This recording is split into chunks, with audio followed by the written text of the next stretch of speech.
Hello friends, Premila kitchen में तमारू स्वागत है।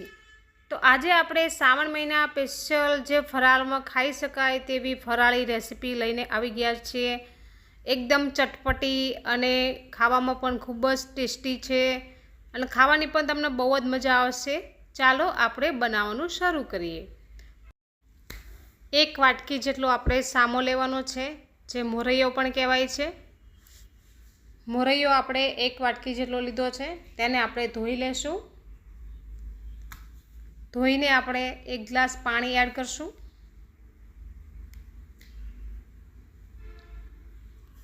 આને આપણે 3 કલાક માટે પલળવા રાખી દેશું।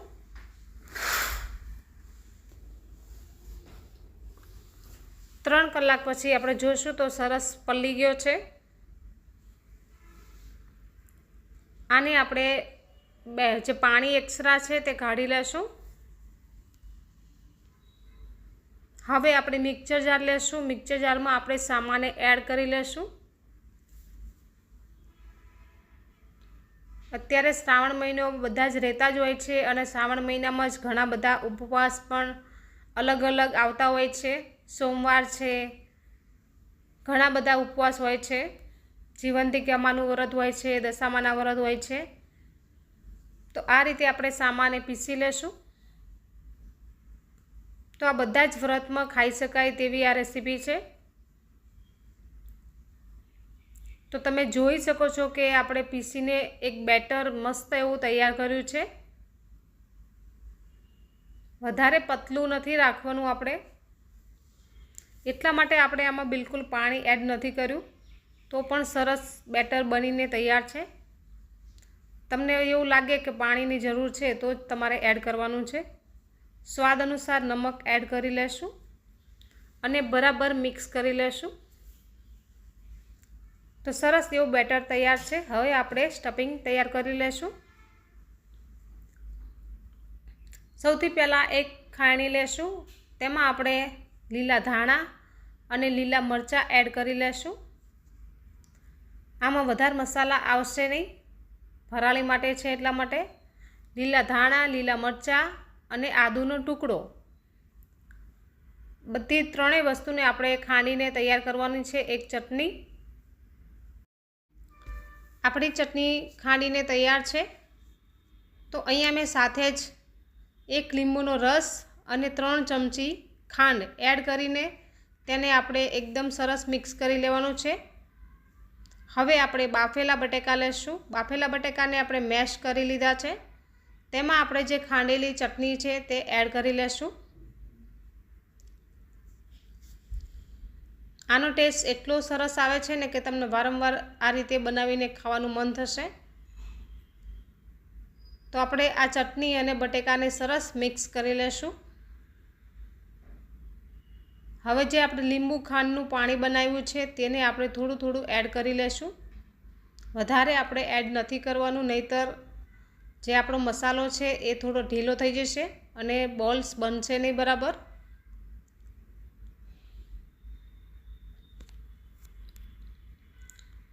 સહેજ અમથું નમક એડ કરી લેશું। ધાણા જીરું પાવડર એડ કરી લેશું। ધાણા જીરું પાવડર તમે વ્રતમાં ફરાળમાં ખાતા હોય તો જ એડ કરજો, નહીં તો સ્કીપ કરી દેજો।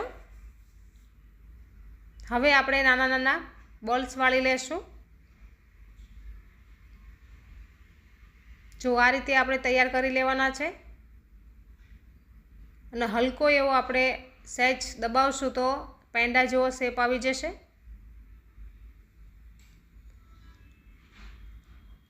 તો બધા જ બોલ્સ આપણે આ રીતે તૈયાર કરી લેવાના છે। જો તમને મારા વિડીયો ગમતા હોય તો ચેનલને સબસ્ક્રાઈબ કરજો, વિડીયોને લાઈક કરજો અને આગળ શેર જરૂરથી કરજો। તો અહીંયા મેં બનાવી લીધા છે। હવે આપણે ગેસ ઉપર એક કઢાઈ મૂકી દઈશું અને તેલ ગરમ કરવા માટે રાખી દઈશું। તો આપણું તેલ ગરમ થઈ રહ્યું છે અને અહીંયા તમે જોઈ શકો છો કે આપણું બેટર પણ એકદમ સરસ તૈયાર છે। તો તમને બતાવી દઉં કે આપણે કેટલું પતલું રાખવાનું છે, વધારે પતલું નથી રાખવાનું। હવે આપણે એક એક આ રીતે ડીપ કરશું। બેટર તમને થોડું જાડું લાગે તો તમારે થોડું પાણી એડ કરીને પતલું કરી લેવાનું છે। આ રીતે આપણે કોટ થઈ જાય તેટલું આપણે બેટર રાખવાનું છે। હવે ચમચીની મદદથી આપણે આ રીતે તેલમાં એડ કરતા જઈશું।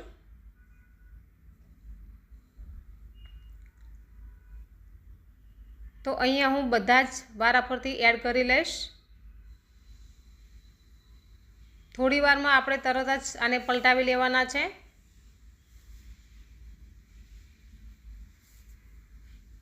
થોડી વારે આપણે પલટાવતું રહેવાનું છે જેથી બરાબર સરસ કૂક થઈ જશે અને હલકા એવા તમારે બ્રાઉન કલરના થવા દેવાના છે। લાઇટ પિંક જેવા લાગશે તમને, એકદમ બ્રાઉન પણ નથી કરવાના, જેથી એકદમ ક્રિસ્પી પણ થઈ જશે અને ખૂબ જ સરસ લાગશે ટેસ્ટમાં પણ। તો તમે જોઈ શકો છો ફ્રેન્ડ્સ કે સરસ એવો કલર આવી રહ્યો છે। વિડીયો ગમે તો લાઈક કરજો, શેર કરજો અને સબસ્ક્રાઈબ ના કર્યું હોય તો કરી લેજો નવા વિડીયો જોવા માટે। તો અહીંયા આપણે સરસ એવી કચોરી આપણી સરસ તળી ગઈ છે। હવે આપણે નીચે ઉતારી લેશું, આ રીતે તેલમાંથી કાઢી લેશું।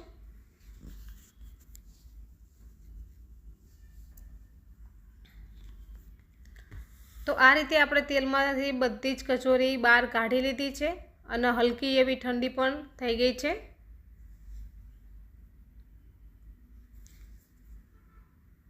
જો કલર પણ એકદમ મીડિયમ સરસ આવ્યો છે, એકદમ આપણે બ્રાઉન નથી થવા દીધા। અહીંયા હું તમને કટ કરીને બતાવું, બહારથી એકદમ ક્રિસ્પી છે, ગરમ પણ બહુ જ છે। તો હલકા ઠંડા તમે જરૂરથી થવા દેજો। આપણો સ્ટફિંગ મસાલો પણ બહુ જ સરસ લાગે છે આ રીતે કચોરી બનાવવાથી। આ એકદમ નવી રેસીપી છે, જરૂરથી બનાવજો। Thank you for watching.